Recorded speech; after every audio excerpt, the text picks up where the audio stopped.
Hi friends, my name is Kate Mercy. Welcome to my channel. Today we're going to be doing some declutters. This will probably turn into multiple videos so that I don't keep everybody here for hours and hours. Obviously I'm not using a tripod, which is why my camera is moving around. But we're going to start with brushes. Unfortunately, this is kind of the situation in which we're looking at, which is wild. So let's go ahead and get into it. Okay, so first things first, these are my bling brushes. These are from their Rose Gold collection. It'll be Cold Day in Hades if I ever get rid of these. These are my absolute favorite. They are not a cost-effective option, but they are a very high quality option.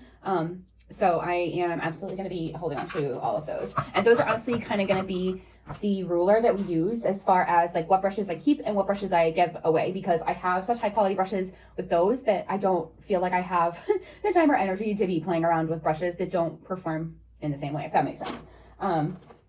I also have these brushes, a couple of them by the brand Matto. These are a cost-effective option. They're actually on Amazon, and I really enjoyed those. So I'm going to go ahead and hold on to those. I'll probably organize these at the end. I'm just trying to like pick out brushes that I know that I'm going to keep, and then we'll kind of get into the brushes that I know I'm not going to keep.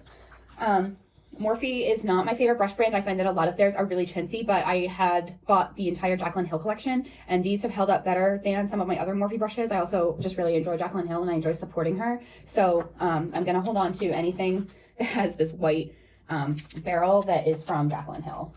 This is a Marc Jacobs brush that I got, oh golly, probably 7 years ago. It's the Phase 2. I use this for my cream contour. You can see it's a dirty brush right now, but I'm going to go ahead and hold on to this. It's really held up quite well. I spent a lot of money on this, so I'm not ready to get rid of that. These brushes with the golden barrel here, I just got these in a BoxyCharm. They're by Baddington Beauty. The retail price on these is absolutely astronomical, and I would never pay that, but where I did just got these and they're pretty new to my collection, I'm not ready to get rid of those yet. I have these couple of brushes here from It Cosmetics. I've had this one for several years now, I would say 3 or 4, and this one actually came out in October 2019. A lot of people really didn't prefer it, but I loved it. It's like a flat top Kabuki that needs to be cleaned also, evidently, but I really enjoy both of these, so these aren't going to leave my collection yet. Something that absolutely is going to leave my collection are these two brushes. So these are both by Morphe. This is their M527 brush. It's just like, there's nothing really special about it, and I don't know if you can see, but the bristles are getting like really wild here. So I just don't feel like it has a place anymore. The other one that's getting really wild is this one. Like, I don't know what happened to it, but it just looks wild. Like, all of the bristles are really weird. I don't know. Another one that I don't use enough, I don't think, for it to stay in my collection is this one by Ulta. It's not a bad quality brush. I've had this one probably for over 2 years now, and it's holding up pretty well, but I just don't really use it for anything very specific, and I have other brushes that I like better, so I'm going to go ahead and pass this one along as well. These are 2 Morphe brushes that I've had for quite a while, and I'm going to hold on to them for now, but I am in a space right now where I'm not buying more Morphe brushes. Going forward, they're just not worth it. Another Morphe brush I'm going to go ahead and hold on to is the M6. I got this because it replaced that brush that Laura Lee talked about. The problem I really have with Morphe brushes is that they don't hold up. Like, I don't know if you can see, this one is like fairly new. I got this late 2019, so I haven't even had it a year, but there's just a lot of shedding and stuff going on. So if you're looking for new brushes, I honestly wouldn't recommend Morphe.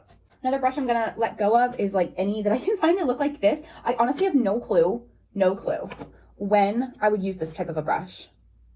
When? You know what I mean? Like, I literally don't know. So even though this is actually part of that Jaclyn Hill line, I'm going to go ahead and let go of this. And any others that I come across that look like this are going, because I hold on to them because I'm like, I'm sure I'll find a use, but I just never find a use, and they just sit and take up space in my collection. This is another one of those Matto brushes. It's a flat top Kabuki, so that's going to stay. This is my favorite style foundation brush. This one is by Morphe. It's the E4. We'll go ahead and we'll keep her for now. I just got this brush. It's supposed to be a contour brush. Who's it by? Billion Dollar Brows. Yeah, this is by Billion Dollar Brows. I'm going to hold on to it just because it's like fairly new to my collection, but I don't know that I'll hold on to it for too long. I have 2 of these by Real Techniques, and I really barely need one, so I certainly don't need 2. I'm going to go ahead and declutter that one. I'm trying to decide which one of these I want to hold on to. So this is that Real Techniques brush that I just decluttered, and this, I honestly couldn't tell you. I couldn't tell you who makes this brush. It's not a bad brush. It's not bad for like cream contour or like more precision placement for a bronzer. So I think I'm going to let go of this no name brush. I don't even know where it came from. It has no name to it. So if I'm using it in a video, it's not like I can be like, oh, man, I recommend this brush. So I'm going to let that go, and I'll keep this one Real Techniques one. I found another one of those style brushes. This is also by Morphe, so this is going to go bye-bye. I have these two by Real Techniques, and even though they are the exact same brush, this is my favorite highlighter brush ever, so I'm not going to get rid of either of those. This is part of the Morphe Jaclyn Hill collab, so I'm going to hold on to this one, and that means I'm going to go ahead and let go of that one. This is also by Real Techniques, and I use this to put on shadow primer, so I'm going to go ahead and hold on to that as well. I'm going to hold on to both of these. I just got this one recently in a BoxyCharm. I like this one for blush, and then I really enjoy using this one. It's by Morphe. It's their E48 for under my eyes. So when I'm using my Pat McGrath powder, I do use this one a lot. So I'm going to hold on to those. This is one of those things that I actually realized I forgot a Morphe brush. But this is one of the things I really don't like about them. I don't know if you can tell, but it's moving around in the barrel. The barrels become pretty loose pretty easily, and this is from their like E line, so it's pretty expensive. But this is like Exhibit A on why I just really don't think I'll ever be buying Morphe products again, just like the quality over time. So I did find a handful of brushes. Most of these are Morphe. This one doesn't belong in the pile, but they are all, so whenever you get their bundles, you get these eyeliner pencils, but I never use like a gel eyeliner, like a liquid eyeliner that comes in a pot, so it just really doesn't make sense for me. I got this one in a BoxyCharm, but again, I don't use this style. And this is actually from one of the Jaclyn Hill collabs, but my dog got to it when she was a puppy, and I've held on to it for such a long time. But I have this type of brush over and over again, so I really don't need to be splintering myself to be able to use my eye product. So this one's actually going to go in the trash. All right, the next handful of brushes I'm going to go ahead and get rid of all come from like eyeshadow palettes. I really just like, I don't use these types of brushes. So a couple of these are from Anastasia Beverly Hills, and it's not that they're bad brushes. It's just like, first of all, the size is a little small, and I just honestly, they get lost in these bins, which is where I store my brushes, and I don't ever reach for them. This I got on Amazon forever ago, and I just never reach for it. This is supposed to be an eyebrow brush, but I just feel like this brush down here is too big. I honestly don't think I've ever used it, so I'm gonna go ahead and get rid of all of those as well. Okay, so I got rid of another handful of eye brushes, just like some Morphe ones. These are some Wet n Wild ones that I've just had for years, and there's nothing inherently wrong with them. They're just like getting kind of grimy on the barrels here, so I'm gonna let those go. You can find those at the Dollar Tree actually for $1. I have a couple of these ColourPop ones that are like dual fiber, which I thought like would be really like neat. I just don't use them enough to keep them in my collection.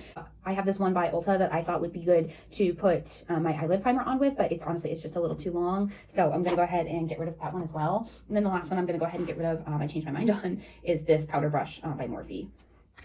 So this is the pile of brushes that I'm gonna go ahead and donate. One of my friends actually just asked me if I had any makeup to get rid of, so a lot of this will probably, most of these will probably go to her. This is what my current face brush set looks like right now. It's still kind of more than I wanted, but I don't want to get rid of things just to get rid of things, especially where I spent my money on them. So I want to try to get the most use out of the things that I have currently before I go buying more.